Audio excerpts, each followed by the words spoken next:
한국 남자들은 비실비실, 한국 경제는 일본에 비하면 절반 수준. 세상 물정 모르는 일본인들은 아직도 이런 말을 입 밖으로 내뱉곤 합니다.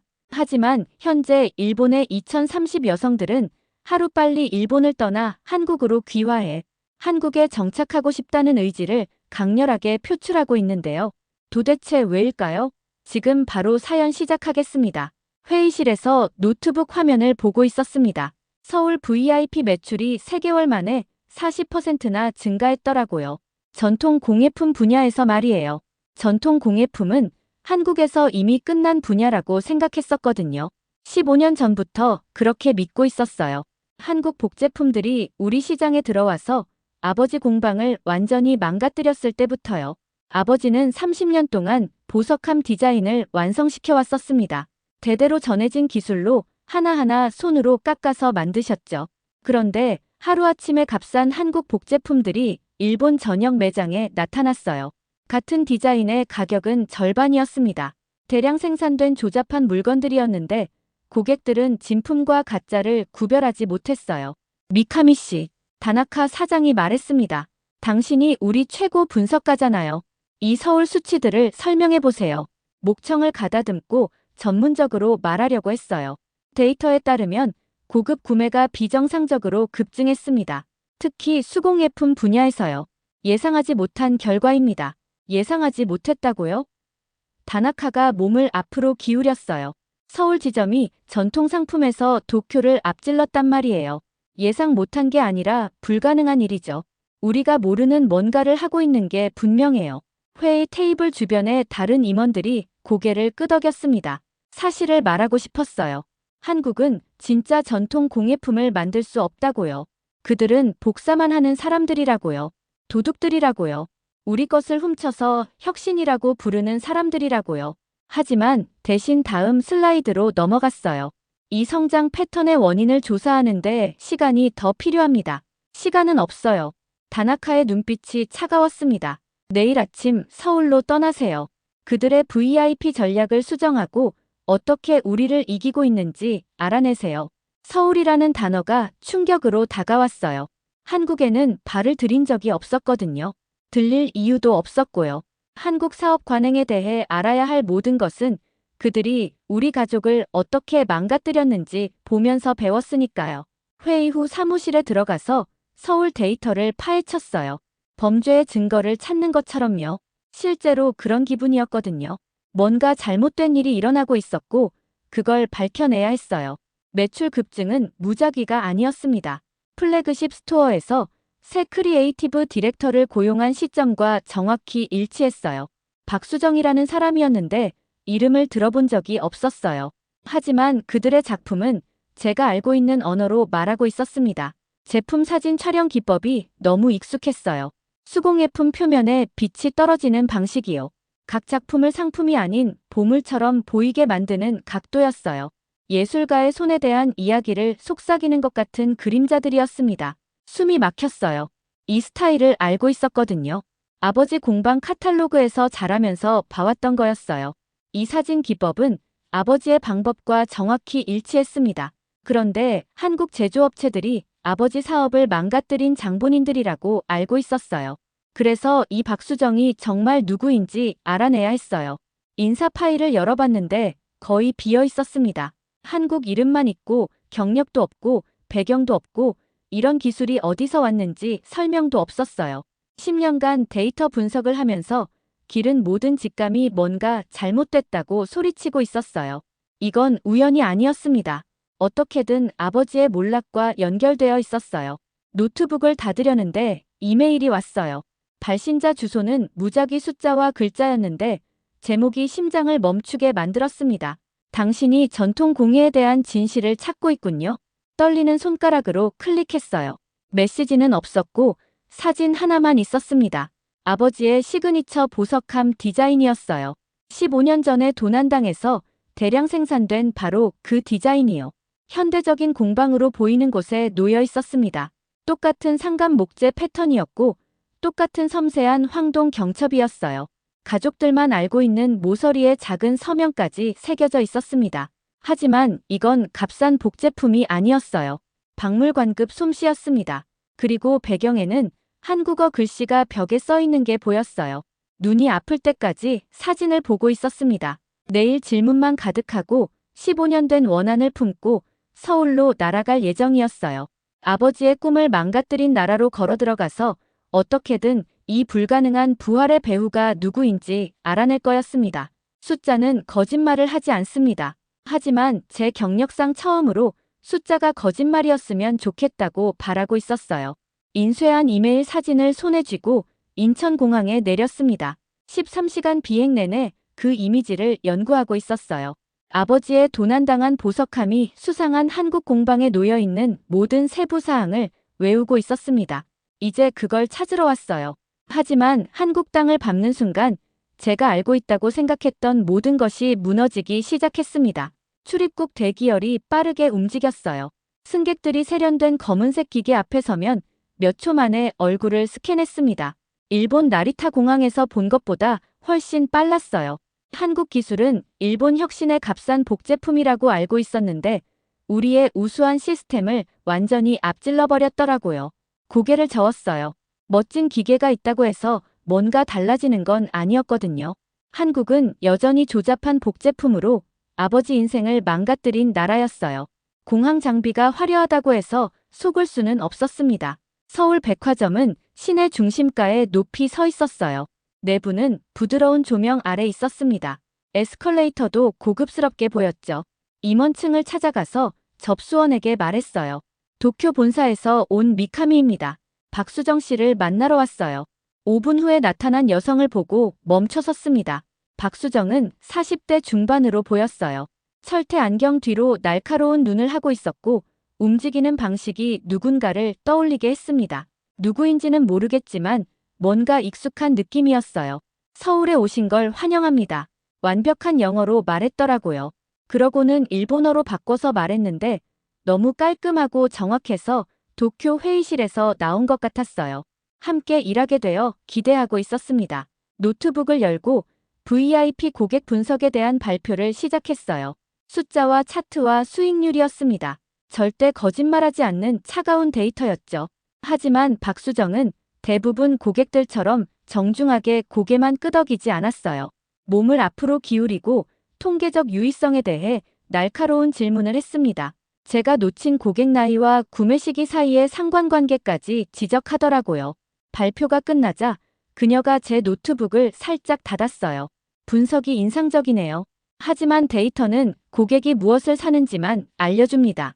왜 사는지를 이해하려면 그들의 마음을 봐야 해요. 그 말이 마음에 들지 않았어요. 마음을 바탕으로 한 사업 결정은 감정적인 헛소리였거든요. 숫자가 진실이었습니다. 하지만 반박하기 전에 박수정이 일어났어요. 뭔가 보여드릴 게 있어요. 제 공방이 10분 거리에 있습니다. 서울 거리를 따라 걸어갔어요. 읽을 수 없는 간판들과 모르는 음식 냄새들을 지나서요. 모든 게 낯설고 혼란스러웠습니다. 밖에서 보면 미술관 같은 건물 앞에서 멈췄어요. 깔끔한 선과 거대한 창문이 있는 건물이었습니다. 공방 내부를 살펴봤어요. 자연광이 천창을 통해 작업대로 들어오고 있었고 장인들이 정교한 작업을 하고 있었습니다. 나무 광택제와 집중의 냄새가 났어요. 그리고 입구 근처 명예로운 자리에 익명의 사진 속 바로 그 보석함이 놓여 있었습니다. 아버지의 디자인이었어요. 모든 세부 사항이 완벽했습니다. 가장 가까운 작업대의 젊은 도제가 실수를 했어요. 조각칼이 미끄러져서 깎고 있던 나무에 홈이 팼습니다. 일본이었다면 스승이 화를 냈을 거예요. 실패는 수치를 의미했고 수치는 가혹한 교정을 의미했거든요. 하지만 여기서는 다른 일이 일어났어요. 나이든 장인이 걸어와서 실수를 차분히 살펴봤습니다. 괜찮아요. 한국어로 말하고는 제가 알아들으라고 어설픈 영어로 바꿨어요. 실수에서 때로는 새로운 아이디어가 나와요. 노인과 젊은 도제가 함께 홈을 디자인의 일부로 바꾸는 방법을 찾아냈어요. 일하면서 미소 짓고 웃고 있었습니다. 공방이 따뜻하고 협력적이고 살아있는 느낌이었어요. 이런 공방 교육 방법은 아버지의 부드러운 장인 정신 철학과 비슷했습니다. 하지만 문화적 실행은 진짜 한국식이었어요. 모방이나 도용 같지 않았습니다. 그래서 이게 발전인지 도용인지 알아내야 했어요. 보석함을 자세히 살펴보려고 가까이 갔어요. 모든 이음새가 완벽했습니다. 모든 곡선이 아버지의 원래 디자인과 일치했어요. 하지만 솜씨가 너무 좋아서 대량 생산 복제품일 수 없었습니다. 아름다운 작품이네요. 일본어로 말했어요. 접합 기법에 대한 전문 용어로 박수정의 지식을 시험해봤습니다. 박수정의 대답이 제 피를 차갑게 만들었어요. 애매한 일본 목공 용어를 알아볼 뿐만 아니라 제 발음을 고쳐주더라고요. 그녀의 억양은 원어민 수준으로 완벽했어요. 수년간 집중 훈련을 받아야만 나올 수 있는 수준이었습니다. 일본어를 어떻게 그렇게 잘하시나요? 물어봤어요. 박수정의 미소가 눈까지 닿지 않았어요. 오늘 다 할 수 있는 것보다 긴 이야기입니다. 하지만 저에게는 시간이 있었어요. 세상 모든 시간이 있었습니다. 제 앞에 서 있는 여성이 한국의 전통, 공예 급증을 이끌고 있다는 크리에이티브 디렉터가 대부분의 일본 사람들보다 일본 목공 기법을 더 많이 알고 있었거든요. 훨씬 더 깊은 뭔가가 일어나고 있었어요. 박수정이 무엇을 숨기고 있는지 알아낼 거였습니다. 잠을 잘 수 없었어요. 박수정의 완벽한 일본어 발음이 밤새 머릿속에서 맴돌았습니다. 아버지 공방의 기억과 제가 목격한 불가능한 솜씨가 섞여서요. 아침이 되자 결정을 내렸어요. 그녀에게 직접 따지기로 했습니다. 다른 장인들이 오기 전 이른 시간에 공방에서 박수정을 찾았어요. 반쯤 완성된 작품을 살펴보고 있었는데 아버지가 작품에 쏟던 것과 같은 집중된 관심이었습니다. 제 표정을 보자 어깨가 처져버렸어요. 이 순간을 예상하고 있었던 것 같았습니다. 제 일본어에 대해 알고 싶으시죠? 질문이 아니었어요. 고개를 끄덕였습니다. 목소리를 믿을 수 없었거든요. 박수정이 도구를 내려놓고 서울 아침 교통을 내려다보는 창문으로 걸어갔어요. 제 원래 이름은 마스이 유카였어요. 20년 전에 한국에 왔습니다. 목소리가 조용했지만 안정되어 있었어요. 그때부터 여기가 제 집이었습니다. 세상이 뒤바뀌었어요. 제가 조사하던 크리에이티브 디렉터가 한국의 문화, 도용에 대한 제 모든 믿음을 위협하는 사람이 일본인이었습니다. 저처럼요. 왜요? 생각보다 거칠게 나왔어요. 복잡해요. 박수정이 돌아서서 저를 봤습니다. 하지만 같은 선택을 한 다른 사람들을 만나볼 시간인 것 같아요. 이틀 후 박수정이 자신의 집으로 저녁 식사에 초대했어요. 현대식 서울 건물들 사이에 자리 잡은 전통 한옥이었습니다. 나무 바닥이 발 아래서 삐걱거렸고 일본어와 한국어를 섞어서 이야기하는 여성들로 가득한 방에 들어갔어요. 박수정이 원둘레로 저를 소개해줬습니다. 15년간 한국에 있었던 소아외과 의사 야마모토 박사였어요. 서울대학교에서 한국 문학을 연구하는 다니구치 교수였고요. 한국 판사와 결혼한 법률 번역가 와타나베 씨였습니다. 각 여성이 한일 관계에 대한 제 이해를 무너뜨리는 이야기들을 들려줬어요. 야마모토 박사는 휴대폰 사진을 보여줬습니다. 어려운 수술 회복 중에 밤새 돌봐주려고 병원 의자에서 잠든 한국인 시어머니 사진이었어요. 다니구치 교수는 일본 대학들이 한국 문화 연구는 경력 자살이라고 말했을 때 한국인 남편이 어떻게 연구를 지원해줬는지 설명했습니다. 와타나베 씨는 한국 시댁에서 일본에서 배운 것보다 더 오래된 전통 요리법을 가르쳐준 이야기를 했어요. 저를 친딸처럼 대해줘요. 친가족보다 더 잘해주죠. 따뜻한 방에 앉아서 웃음과 받아들임에 둘러싸여 있었습니다. 이 여성들은 도쿄의 차가운 기업 위계에서 제가 경험해 본 적 없는 뭔가를 한국에서 찾았더라고요. 이 여성들의 이야기는 한일 관계에 대한 제 근본적인 가정들에 도전했습니다. 하지만 아버지의 상처는 데이터로 설명할 수 없는 구체적인 현실로 남아 있었어요. 그래서 원래 사건을 새로운 시각과 한국인 관점으로 조사해야 했습니다. 마침내 방이 조용해졌고 모든 시선이 저에게 향했어요. 양복 속 두려워하고 화난 사람을 다 들여다보는 것 같았습니다. 거짓말을 하고 있었어요. 막을 수 없이 말이 쏟아져 나왔어요. 사업 때문만이 아니라 한국이 싫어서 왔어요. 15년 전에 한국 복제품들이 아버지 공방을 망가뜨리고 우리 가족을 해체시켰거든요. 그 후의 침묵은 비판적이지 않았어요. 참을성 있게 기다리고 있었습니다. 박수정이 몸을 앞으로 기울였어요. 무슨 일이 있었는지 말해보세요. 그래서 말했어요. 할아버지에게서 배운 기법으로 손으로 만든 아버지의 아름다운 보석함에 대해서요. 값싼 한국 복제품들이 일본 매장에 넘쳐나는 걸 발견한 아침에 대해서요. 고객들이 평생의 예술보다 대량 생산 모조품을 선택하는 걸 보며 아버지의 정신이 무너지는 걸 지켜본 것에 대해서요. 파산과 수치와 공의에 대해 아예 말하지 않게 된 것에 대해서요. 다 말하고 나자 박수정의 표정이 완전히 바뀌었어요. 정중한 사업용 가면이 사라지고 맹렬하고 단호한 무언가로 바뀌었습니다. 3일만 주세요. 그녀가 말했어요. 양국 사업 네트워크에 연결고리가 있어요. 이 이야기에 더 많은 것이 있다면 찾아낼게요. 박수정이 3일 동안 사라졌어요. 제가 존재하는 줄도 몰랐던 자원들을 사용했습니다. 한국 제조업체들에 연락했고 보관된 신문 데이터베이스에 접근했어요. 양쪽에서 그 스캔들을 기억하는 일본 거주자들 네트워크에도 연락했습니다. 넷째 날에 태블릿 컴퓨터를 들고 나쁜 소식을 전하는 표정으로 제 호텔에 나타났어요. 앉으세요. 그녀가 말했습니다. 처음 보여준 것은 15년 전 한국 신문 기사였어요. 제목이 한국어였는데 박수정이 번역해줬습니다. 지적재산권 도용으로 체포된 일본 디자이너. 기사를 스크롤하며 손이 떨렸어요. 수갑을 차고 끌려가는 남자 사진이 있었습니다. 제가 아는 남자였어요. 사이토였어요. 아버지의 가장 신뢰받던 사업 파트너였습니다.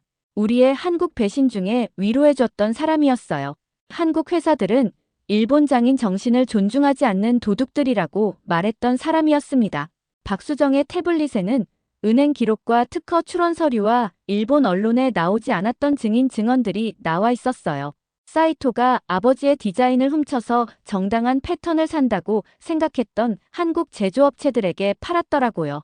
그리고는 이익을 가지고 사라지면서 한국인들을 전적으로 비난하는 언론 캠페인을 조작했었습니다. 한국 회사들도 피해자였어요. 원래 디자인이라고 믿고 좋은 돈을 냈는데 나중에 지적재산권 도용에 속아 넘어갔다는 걸 발견했었거든요. 그는 아직도 활동하고 있어요. 박수정이 조용히 말했습니다. 사이토는 지금 도쿄에서 고급 공예 컨설팅을 운영해요. 여전히 당신 아버지의 기법을 사용하고 있고요. 여전히 도용한 혁신으로 이익을 얻고 있습니다. 시야가 흐려질 때까지 증거를 보고 있었어요. 15년간의 증오였습니다. 한국이 열등하고 부정직하고 일본 문화에 위험하다는 믿음 위에 경력을 쌓은 15년이었어요. 모두 한 남자의 거짓말 때문이었습니다. 제가 제 인생에 대해 알고 있다고 생각했던 모든 것이 조각조각 무너져 내렸어요. 서울 호텔방에서 밤을 보내며 박수정이 모은 모든 문서를 읽었어요. 15년간 쌓아온 증오가 무너져 내렸습니다. 사이토는 아버지의 디자인을 훔친 것만이 아니었어요. 두 가족과 양국 간 전체 산업관계를 이익을 위해 망가뜨렸더라고요. 증거가 압도적이었습니다. 한국 제조업체들로부터 받은 사이토의 돈거래 내역이 있었어요. 아버지 기법을 사용해서 자신의 이름으로 낸 특허 출원 서류도 있었습니다. 정당하게 구매한 작품을 도둑이라고 일본 언론이 불렀을 때 혼란스러워했던 한국 장인들의 증인 진술서도 있었어요. 하지만 가장 나쁜 건 그가 우리를 얼마나 완벽하게 속였는지 깨닫는 것이었어요. 사이토는 우리가 매장에서 한국 복제품을 발견한 그날 그 자리에 있었습니다. 우는 아버지를 안아주면서 한국 회사들은 명예도 없고 전통장인 정신에 대한 존중도 없다고 말했어요. 자신의 범죄를 우리 고통 뒤에 숨기면서 우리의 분노와 편견을 부추겼습니다. 서울 조사에서 나온 모든 단서가 이 새로운 관점에서 완벽하게 이해됐어요. 공항의 첨단 기술은 모방이 아니라 일본이 너무 자만해서 알아차리지 못한 혁신이었습니다. 박수정의 공방은 문화 도용이 아니라 정당한 지식 교환을 바탕으로 한 문화 발전이었어요. 제가 발견한 따뜻한 공동체는 한국의 조작이 아니라 차가운 도쿄 기업 세계가 제공해 본 적 없는 진짜 인간적 연결이었습니다. 박수정은 아침을 빠른 일본어와 한국어로 전화를 걸며 보냈어요. 네트워크를 이용해서 마지막 증거 하나를 모으고 있었습니다. 사이토의 현재 사업 주소를 추적했고 고객 명단도 찾아냈어요. 수상하게 익숙해 보이는 독창적 디자인들을 전시한 도쿄 쇼룸 사진까지 구했습니다. 아직도 하고 있어요. 박수정이 노트북으로 그의 회사 웹사이트를 보여주며 말했어요. 이 새로운 컬렉션을 보세요. 제품 소개에서 아버지의 기법 3가지를 알아봤어요. 15년 후에도 사이토는 도난당한 혁신으로 이익을 얻고 있었습니다. 아버지는 평생의 작품이 값싼 모조품으로 전락했다고 생각하는 수치에서 한 번도 회복하지 못했는데 말이에요. 제 조사는 한국의 속임수를 가리키는 수상한 데이터에서 시작됐었어요. 하지만 진짜 문화적 몰입과 협력적 탐정 작업을 통해서 진짜 속임수는 제 자신의 문화적 가정에서 나온다는 걸 발견했습니다.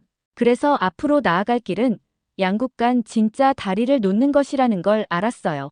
도쿄로 돌아가는 비행은 이번에는 달랐어요. 편견과 의심 대신 진실과 증거를 가져가고 있었습니다. 노트북에는 사이토의 사기뿐만 아니라 그것이 오랫동안 성공할 수 있게 해준 위험한 가정들을 폭로할 문서들이 가득했어요. 돌아온 다음 날 아침 긴급 이사회가 예정되어 있었어요. 다나카 사장은 서울 VIP 전략에 대한 간단한 보고를 기대했습니다. 하지만 저는 모든 것을 바꿀 발표를 들고 차가운 회의실에 들어갔어요. 그들이 듣고 싶어하는 숫자부터 시작했습니다. 서울의 40% 매출 증가와 고객 만족도와 수익률이었어요. 그러고는 그 숫자들 뒤에 진짜 이야기를 보여줬습니다. 박수정 공방의 사진들이었어요. 위계적 위협 대신 협력적 학습의 증거였습니다. 한국 사업 문화에서 성공과 행복을 찾은 일본 거주자들의 증언이었어요. 마지막으로 사이토의 15년 속임수에 대한 진실을 밝혔어요. 도난당한 디자인과 조작된 언론 보도와 우리가 한국 회사들을 전혀 저지르지 않은 범죄로 비난하는 동안 도쿄에서 여전히 일어나고 있는 계속된 사기였습니다. 회의실이 조용해졌어요. 다나카 사장의 얼굴이 하얘졌습니다. 법적 책임뿐만 아니라 우리의 무지와 자만을 통해 참여했던 문화적 손상을 이해하고 있었어요. 뭘 추천하시겠어요? 마침내 물어봤어요. 노트북을 닫고 한때 존경했던 얼굴들을 둘러봤습니다. 이 사람들은 제가 원한다고 생각했던 모든 것을 대표했어요. 기업의 성공과 문화적 우월감과 숫자, 중심 의사 결정의 차가운 효율성이었습니다. 서울 전통공예부서와 완전한 파트너십을 추천합니다. 그리고 그걸 관리할 다른 사람을 찾으시길 추천해요. 다나카의 눈썹이 올라갔어요. 무슨 뜻이에요? 사임하겠습니다. 10년간 이 기업 사다리를 올라가면서 의미 있는 뭔가로 이어질 거라고 믿었어요. 하지만 의미는 임원실이나 간부 직책에 있지 않았습니다.